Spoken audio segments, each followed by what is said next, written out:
अस्सलाम वालेकुम स्टूडेंट्स। आज हम क्लास 10 के चैप्टर नंबर 11 साउंड के असाइनमेंट हल करेंगे।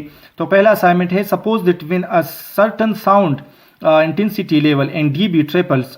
फ़र्ज़ करें कि एक साउंड की इंटेंसिटी लेवल जो कि डिसिबल में है वो 3 गुना बढ़ जाती है। The sound intensity level in watt per metre square also triple. तो साउंड इंटेंसिटी जो है वो भी हमारे पास 3 गुना बढ़ जाती है। Determine the sound intensity level. आपने साउंड इंटेंसिटी लेवल जो है वो फाइंड करनी है। तो जो हमारे पास गिवन है इंटेंसिटी ये 3I0 के बराबर है। ये हमारे पास फेंटेस्ट ऑडिबल साउंड कहलाता है, यानी वो धीमी आवाज़ जिसको हम सुन सकते हैं, जिसको इंसान सुन सकता है, वो सबसे कम आवाज़। तो ये इसके बराबर है। हमने क्या मालूम करना है? इंटेंसिटी लेवल को हमने मालूम करना है। तो इंटेंसिटी लेवल को मालूम करने के लिए जो हमारे पास फार्मूला यूज़ होता है, intensity level is equal to 10 log I/I0 इसके बराबर होता है। यहाँ पर जो I की वैल्यू है 3I0 की है, तो इसमें पुट कर लें तो IL यानी इंटेंसिटी लेवल बराबर है 10 log, और ये इस I की जगह 3I0 लिखे और ये हमारे पास I0 के ऊपर डिवाइड होगा। ये दोनों ख़त्म हो गए तो हमारे पास क्या बचता है? Intensity level is equal to 10 log 3। अब log 3 की वैल्यू मालूम करें और 10 के साथ मल्टीप्लाई करें तो ये हमारे पास इसकी डेसिबल में वैल्यू होगी।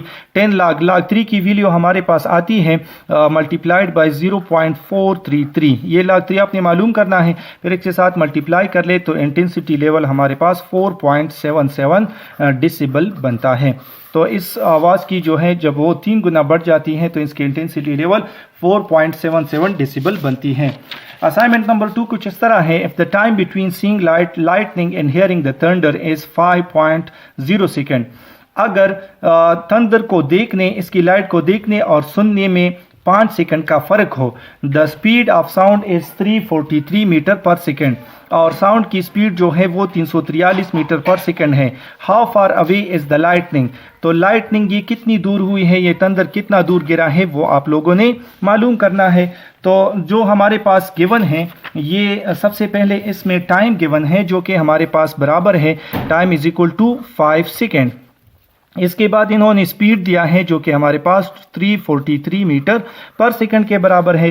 तो आपने क्या मालूम करना है? डिस्टेंस ऑफ लाइटनिंग आपने मालूम करनी है। तो आपको पता है स्पीड हमारे पास किस चीज़ के बराबर है? Speed is equal to distance divided by time. यहाँ पे हमने डिस्टेंस मालूम करना है तो ये हमारे पास कुछ इस तरह मॉडिफाई हो जाएगा, मल्टीप्लाइड बाय VT। तो जो हमारे पास स्पीड है वो हमारे पास 343 और टाइम 5 है, तो डिस्टेंस हमारे पास कितना होगा? इन दोनों को मल्टीप्लाई करने से 1715 यानी 1715 मीटर की दूरी पर होगा। अगर आप इसको किलोमीटर में लिखना चाहते हैं तो ये हमारे पास तकरीबन 1.7 किलोमीटर के बराबर है। तो ये लाइटनिंग जो है जो 5 सेकंड के बाद सुनी गई, ये 1.7 किलोमीटर की दूरी पर है। असाइनमेंट नंबर 3 कुछ इस तरह है, what is the frequency of sound with wavelength of 0.25 metre in air with temperature of 32 degree centigrade. आपने फ्रीक्वेंसी मालूम करनी है साउंड की जिसकी वेवलेंथ 0.25 मीटर है, 25 मीटर है एयर में, और टेम्परेचर इस वक्त 32 डिग्री सेंटीग्रेड है। तो इसके लिए जो हमें पहला वेवलेंथ दिया है ये हम लेम्डा से लिखते हैं और ये हमारे पास 0.25 मीटर के बराबर है। टेम्परेचर इन्होंने दिया है, टेम्परेचर हमारे पास इस केस में 32 डिग्री के बराबर है, और हमें मालूम क्या करना है? फ्रीक्वेंसी मालूम करनी है। तो फ्रीक्वेंसी मालूम करने से पहले हम जो है इसको एक फार्मूला के ज़रिए मालूम करेंगे जो हमारे पास बराबर है V is equal to F lambda. इसके ज़रिए मालूम करेंगे। तो लेम्डा तो हमें गिवन है, फ्रीक्वेंसी हमें मालूम करनी है, और ये V हम मालूम करेंगे टेम्परेचर से। किस तरह मालूम करेंगे? इसके लिए हमारे पास जो फार्मूला है V is equal to 331 plus 0.6 multiplied by temperature. तो V हमारे पास 331 प्लस 0.6 और टेम्परेचर हमें क्या गिवन है? 32 डिग्री। तो इसको पहले मल्टीप्लाई करें फिर इसके साथ जमा कर लें, तो इससे जो हमारे पास टोटल आता है 350 मीटर पर सेकेंड। ये मालूम कर लिया। अब इक्वेशन 1 में इसको पुट कर लें तो हमारे पास फ्रीक्वेंसी मालूम करनी है, तो v को डिवाइड करेंगे हम लैम्डा के ऊपर, इसकी वैल्यू पुट कर लें, 350 को मल्टीप्लाई करें डिवाइड करें 0.25 के ऊपर, तो हमारे पास लास्ट में क्या बचता है, तो frequency is equal to 1400 hertz. तो इसकी फ्रीक्वेंसी हमारे पास 1400 साइकिल पर सेकेंड या हर्ट्ज के बराबर होती है। लास्ट असाइनमेंट इसका कुछ इस तरह है, a man standing in between two parallel cliffs and fires a gun. He hears two successive echoes after 3 seconds and 5 seconds. What is the distance between the cliffs?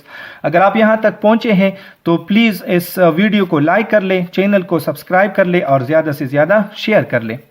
तो क्वेश्चन कुछ इस तरह है कि एक आदमी खड़ा है दो पैरेलल क्लिफ के बीच। फॉर एग्जांपल ये हमारे पास एक क्लिफ है और दूसरा ये हमारे पास क्लिफ है और इसकी बीच जो है वो एक आदमी खड़ा है। फॉर एग्जांपल ये कहते हैं हमारे पास क्लिफ 1 है और ये हमारे पास क्लिफ 2 है। तो यहाँ से जो है हम कहते हैं कि एक इसके करीब है और एक दूर है, क्योंकि एक फॉर एग्जांपल ये यहाँ से जो यहाँ की दूरी है वो हम इसको नाम देते हैं S1 और यहाँ से यहाँ की जो दूरी है उसको नाम देते हैं S2 जो डिस्टेंस है। तो यहाँ पे जो हमारे पास इस गोली की आवाज़ या फायर गन की आवाज़ जो वापस आई है वो 3 सेकंड में और यहाँ से जो है वो 5 सेकंड में। ये क्वेश्चन पूछ रहा है कि इन दोनों क्लिफ के दरमियान कितना फासला है वो आप लोगों ने मालूम करना है। तो हम क्या करेंगे कि इस शख्स से ये क्लिफ कितना दूर है और ये कितना दूर है, ये दोनों मालूम करेंगे और फिर इसको जमा करेंगे। तो सबसे पहले इन्होंने टाइम दिया है, टाइम हमारे पास डेल्टा T1 है वो हमारे पास 3 सेकंड है, दूसरा डेल्टा T2 दिया है वो हमारे पास 5 सेकंड के बराबर है। अब हमने मालूम क्या करना है, डिस्टेंस बिटवीन क्लिफ्स ये हमने मालूम करना है। तो इसके लिए हम पहले जो है वो S1 मालूम करेंगे और फिर जो है वो S2 मालूम करेंगे। ये दोनों मालूम करने के बाद इसके बराबर आ जाएगा, इस तरह के S हमारे पास S1 प्लस S2 के बराबर होगा। अब S1 मालूम करने के लिए जो इको का फार्मूला है, इको के लिए जो हम यूज़ करते हैं वो स्पीड हमारे पास बराबर है 2s divided by delta T, लेकिन हमें यहाँ पे S मालूम करना है तो ये हमारे पास S is equal to V multiplied by delta T divided by 2 इस तरह हो जाएगा। तो S1 को मालूम करने के लिए इसकी S1 लिख लें divided by V multiplied by delta T1 divided by 2। इसमें जो हमारे पास गिवन है वो मालूम कर ले। यहाँ पे जो हमारे पास स्पीड होगा वो हम लेते हैं 330, क्या लेते, अच्छा इसकी वैल्यू जो है हम वो 330 लेंगे, वैल्यू पुट कर ले 330 मल्टीप्लाइड बाय क्या करेंगे इसको डेल्टा T1 के ऊपर 3 के ऊपर और इसको डिवाइड करेंगे 2 के ऊपर, ये दोनों मल्टीप्लाई करें इसके ऊपर डिवाइड करें तो S1 की वैल्यू हमारे पास आएगी S1 की वैल्यू 495 मीटर। इसी तरह S2 मालूम कर ले, S2 की वैल्यू हमारे पास V multiply delta T2 divided by 2, इसको वैल्यू मल्टीप्लाई करें 330 मल्टीप्लाइड बाई 5 डिवाइडेड बाई 2, तो ये हमारे पास किस चीज़ के बराबर है, तो ये हमारे पास 825 मीटर के बराबर है। अब दोनों मालूम हुए हैं तो टोटल डिस्टेंस जो है वो हमारे पास S is equal to 495 plus 825 के बराबर है। तो ये हमारे पास किस चीज़ के बराबर होगा, 132 मीटर, यानी 1320 मीटर ये क्लिफ जो है एक दूसरे से दूर है।